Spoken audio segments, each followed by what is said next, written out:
Hey everybody, Tuesday after spring break. I didn't come to school Monday. I broke my toe in Vegas, and so I had to do some resting and elevating and icing and all that yesterday, so I missed the video. But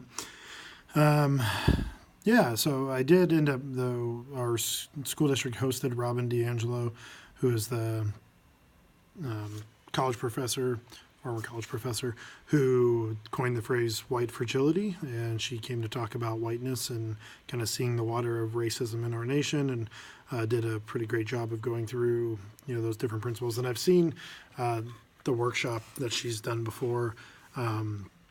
It's always good to be in that space and to see people's reactions and see people's responses, and the types of things that are said and the looks that are there as people really get into this topic.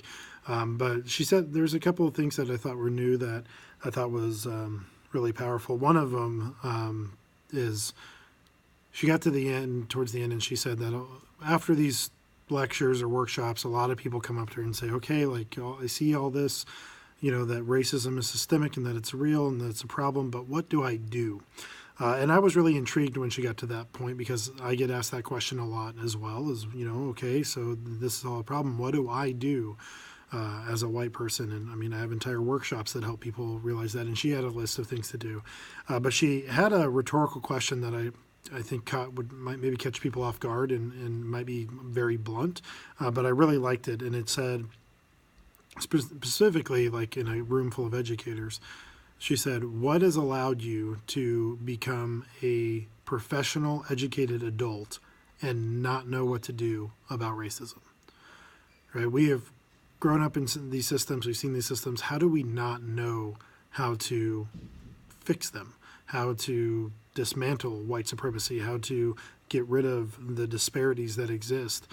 Why is it that you can be a fully functioning adult, learned adult, and still not know what to do to solve racism? And I get it. Like, I understand why people are in that space and feeling like they're overwhelmed and that there's too much to get done. But it's like, the way to start doing it is to act, to start doing something, to find ways that your privilege allows you access to things, and then share that with others and with people of color. Give over the mic and give that space up. It's starting to be critical and analytical of your own thoughts and processes and how you go about your day and how you make decisions, and how racial bias, implicit bias, continues to play a role, and thinking critically about that. There's so much to do that it's a little frustrating for those that are doing the work to hear the question, what do I do? So I know that it can be overwhelming. I know that it can seem like you don't know what to do, but you do know what to do. You know how to start looking into your own life and to start really seeing what needs to be done around you in your business, in your home, in your neighborhood, in your community. You just need to start doing it. So I empathize with you for not knowing, feeling like you don't know what to do, but I agree with her that, if you are a functioning, educated adult, you can start dismantling it. And also, if you don't know, learn, all right? Like, Google it and go online and check things out. There's so many great sources from so many people of color that have been doing this work forever. So learn from other people, right? So refer to the primer that Luke and I have on this channel if you want more steps on what you need to do.